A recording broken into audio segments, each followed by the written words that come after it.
The transport doors hissed open, revealing the hellscape beyond, a world of acid rain, volcanic glass storms, and creatures that defied biological logic.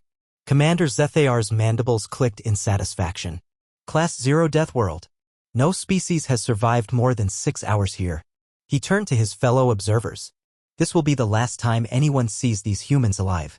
But as the 3 humans stepped onto the hostile surface, the planet didn't immediately devour them. It watched. It waited.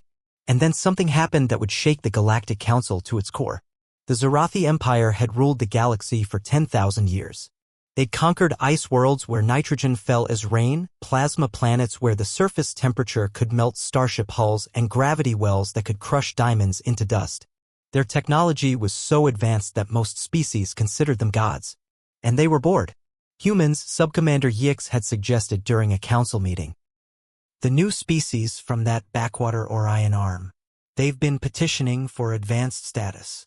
Those primitives? Zethar had laughed, a sound like grinding metal. They've barely mastered faster-than-light travel. Exactly. Let's give them the Deathworld test. Show them, and everyone else, why the Zarathi remain supreme. Now, watching from their orbiting command ship, the Zarathi observed as the 3 human volunteers, 2 women and 1 man, surveyed their surroundings. The planet, designated X-7742 but nicknamed the Grinder by those who knew of it, was a nightmare made manifest. The atmosphere was technically breathable but filled with spores that could colonize lungs in hours. The ground shifted between scalding hot and freezing cold without warning. And the wildlife, even the plants here, were apex predators. Look at them, Yix chirped with amusement. They're not even wearing full environmental suits. Just those flimsy atmosphere masks. The lead human, a woman with short dark hair named Chin, knelt and scooped up a handful of the crystalline sand. She let it run through her fingers, studying how it moved. Volcanic glass particles. Sharp enough to cut through standard materials. She looked at her companions. Rodriguez, remember that desert survival course in Nevada? Rodriguez, a stocky man with laugh lines around his eyes, grinned behind his mask. The one where Kowalski tried to make shoes out of cactus? The third human, Kowalski, rolled her eyes. Hey, it worked for 3 days. Zethar's satisfaction wavered. They were joking? On a Class 0 Deathworld? Commander, a technician called out. The acid storm is approaching their position. ETA 3 minutes. Finally, Zethar settled back. Nature will do what their stupidity couldn't, end this farce quickly. But Chin was already moving. Acid rain incoming. See those rock formations? The overhang is facing away from the wind pattern. She pointed to a series of twisted stone spires about 200 meters away. The discoloration on the leeward side suggests they've weathered previous storms. The humans didn't run in panic. They moved with purpose, gathering samples as they went. Rodriguez paused to collect some of the bizarre purple vegetation, wrapping it carefully in a specimen bag. Are you seriously doing science right now? Kowalski asked. These plants survive acid rain, Rodriguez replied. That's either a really good coating or some interesting chemistry. Might be useful. They reached the rock formation just as the first drops began to fall. The rain hissed where it hit the ground, sending up small puffs of toxic steam. The humans huddled under the overhang, but instead of cowering, they were planning. Okay, Chin said, sketching in the dirt with a stick. We've got shelter figured out.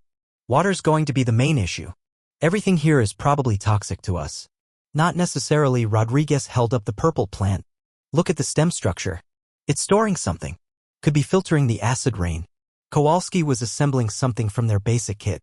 I can rig a distillation system.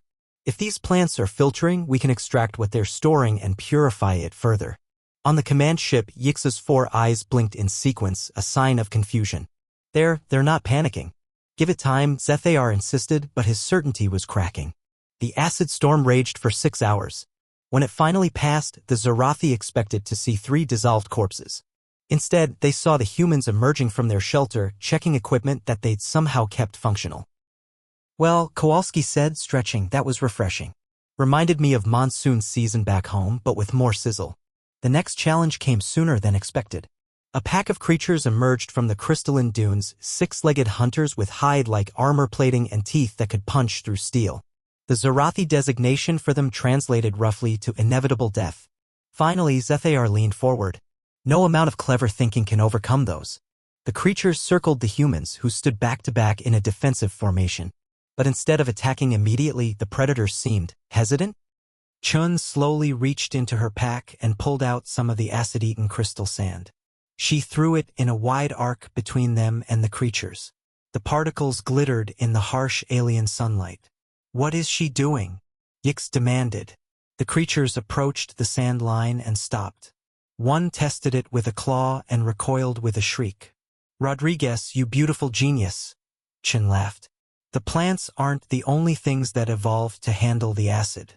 These things must have sensitive feet, probably how they navigate during storms. The acid residue on the sand must burn them. You sent us to a Class 0 Deathworld, and you thought we'd die?"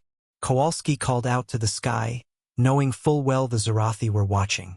"We come from Earth. This is just Tuesday for us." The creatures eventually retreated, unwilling to cross the acid sand barrier. The humans used the time to set up a more permanent camp, using techniques that baffled the alien observers. "They're thriving," a junior officer whispered. "How is this possible?" Rodriguez had managed to not only extract water from the plants but had identified 3 other species that were potentially edible after processing. Kowalski had constructed tools from the volcanic glass that were sharper than anything in their standard kit. Chin had mapped wind patterns, creature movements, and identified safer zones for exploration. By day 3, when most species would have been long dead, the humans had established a functioning base camp. "Is this supposed to be a challenge?" Rodriguez asked during one of their recorded logs. "We've survived worse in our backyard. Ever been to Australia?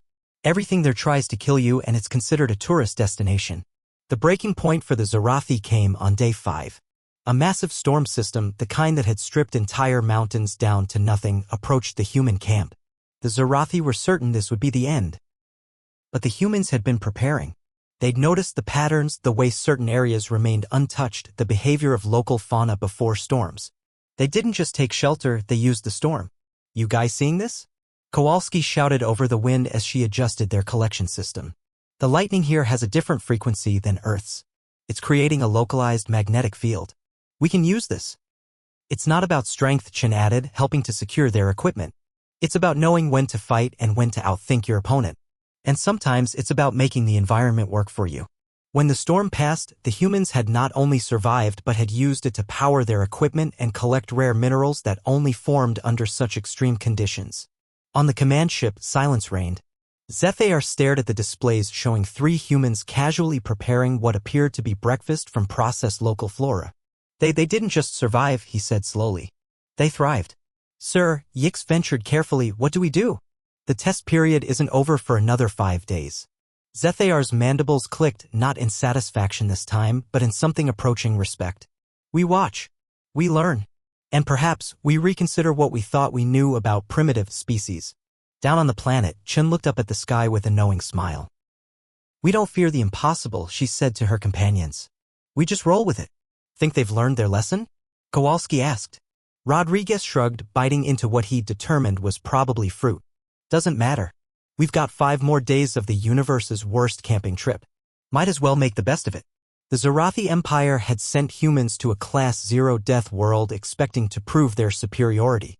Instead, they'd learned something far more valuable, that sometimes the most dangerous species in the universe isn't the one with the biggest guns or the most advanced technology.